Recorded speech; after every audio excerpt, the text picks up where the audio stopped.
Komali here for WFIT. We're here at Culinary Club, first event of the year. So tell us what you guys are preparing for us today. Today we are doing an international rice demo with flavors from different countries around the world. For the rest of the year, what events are you guys preparing and looking forward to most? We'll probably do an event with the Italian Club. We're trying to infuse all the different clubs around the school with the Culinary Arts Club to make our events very filled with diversity. So we're open to suggestions and we want to just figure it out. You would not believe your eyes if 10 million fireflies lit up the world. So you can see I've been heating up my pan, and you do want to get your pan hot first. What it does is it opens up the pores in the pan, and it'll make the food not stick. I never use any non-stick because Teflon has bad chemicals in there. It'll kill your pet bird or something if you do this. So you want to kind of keep away from it. I try to keep away from non-stick. So the peanut oil goes in there, and what I'm going to do is a technique here that's called shallow fry, and it's really hot. You can tell it's cranking already. So how I'm going to cool it off is by putting the food in. And one of the tricks about putting the food in is I try to put it in a kind of either like a clock. So I'm going counterclockwise, so I'll know when I'm finished, then I'll start turning them over in that direction. Okay, so shallow fry. So this is a real great, appetizer. I mean, I got to clean the shrimp, but for the most part, it's something that, gets together really fast and, kind of very impressive. Kind of like an egg roll, but no vegetables. Just right into the shrimp. So each one has its own. Let's take this off. Actually, I think they're just about ready. It was really good, and it seemed really easy to make. Something that I can't wait to try it at home, and so it was really good. So we're going to start out with the aromatics, which are like the onion and the garlic. You want to get a nice sizzle like that. I'm going to put the garlic in later because it burns easier. Here's some celery, one of my favorites. A little celery. Carrot would be nice, although we don't have any carrot, but it would be nice at this time. A little ginger maybe would be good. And I keep it in long matchsticks like that, so if you don't want to eat it, I don't chop it up too small. And I'm going to crack an egg in the rice. So once those aromatics get going, we'll put our chicken in.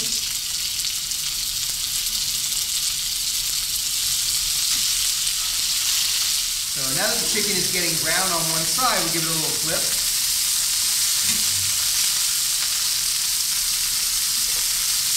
And again, a tool like this works much better than a spoon or a fork because with the tongs, you can really get a grip on the food.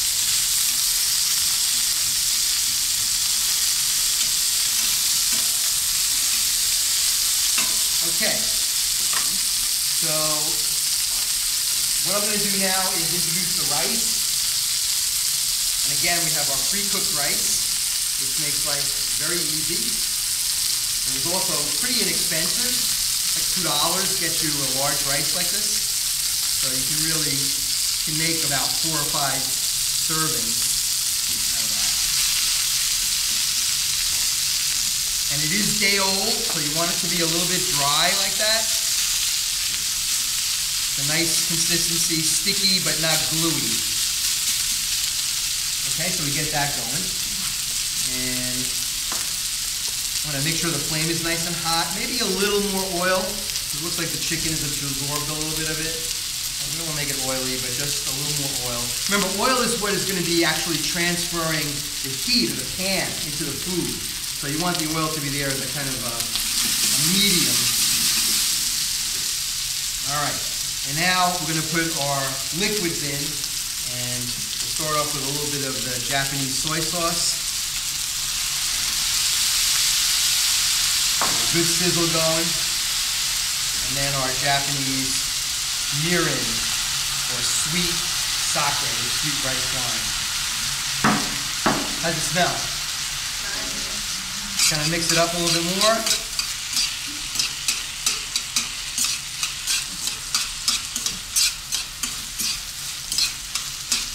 And you want to whenever I use any alcohol, of course, you want to make sure that the wine or any spirit that you use the alcohol is going to evaporate from the heat.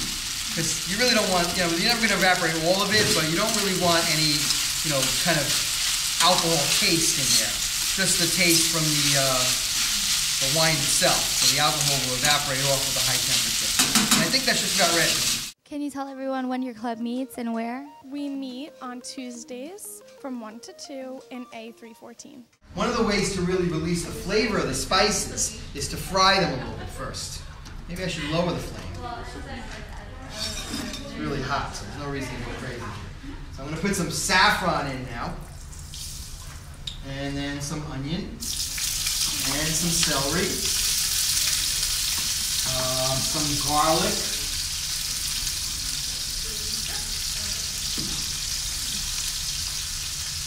And we're going to put in our chicken again and our clams.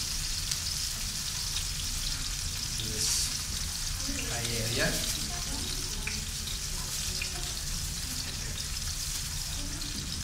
Careful again, not to splash it too much. Alright, that looks pretty good.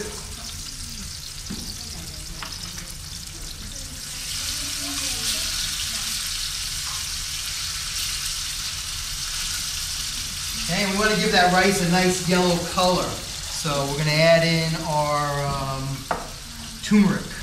Okay, so here's turmeric. Turmeric is in the ginger family, and it has been studied a lot recently. Has anybody heard of it in the news? Turmeric has been associated with a lessening of the occurrence of Alzheimer's. So it's a potent antioxidant. Lovely yellow color, kind of just like a little hint of citrus. I'm going to put a little cinnamon in too. Now this is not really a traditional thing in paella, but I like it. I don't want it to taste like apple pie either. Sometimes what I like to do is layer the flavors in such a way that, you don't really know what it is. It's like, well, what is that? You can't really say right away what's cinnamon, because you don't want to overpower everything. But there's something going on there that's kind of playing on your tongue a little bit. This is the Serrano chili, which is kind of medium hot. Jalapeno is probably the milder one, and then Serrano, and then the smaller you get, the hotter they get. So like the really thin chilies, the bird chilies, they're going to be even hotter. Some other traditional Spanish type ingredients I'm going to put in now. Some capers. That's going to kind of salt it too, because these are salted. And I do actually have some pork here. My wife made a pork roast and some leftover pork. Take some flavors that we haven't used. Actually, I've got to put the clams in. The clams should open and render some juices. This is going to be good. Did you use the egg yet?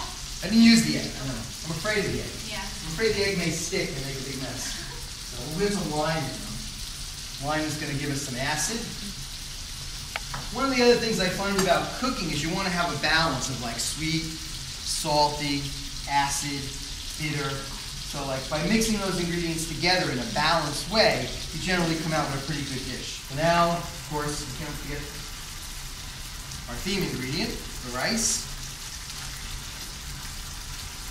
Okay, so the rice goes in.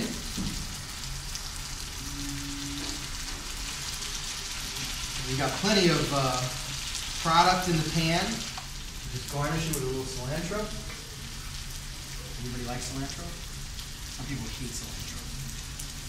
I love hate. Either you love it or you hate it. And I think that's ready. Well, thank you for joining us today for the Culinary Arts Club first event. It was the diversity of rice. We traveled from Asia to Europe and kind of mixed some things together and showed the diversity of rice. Please join the Culinary Arts Club if you're interested in cooking or eating, which I know you are.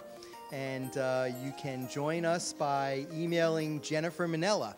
It's like we're standing outside while they're looking out the window, picking up pace, losing control of all the things we are, all the things we know. It's like, yeah.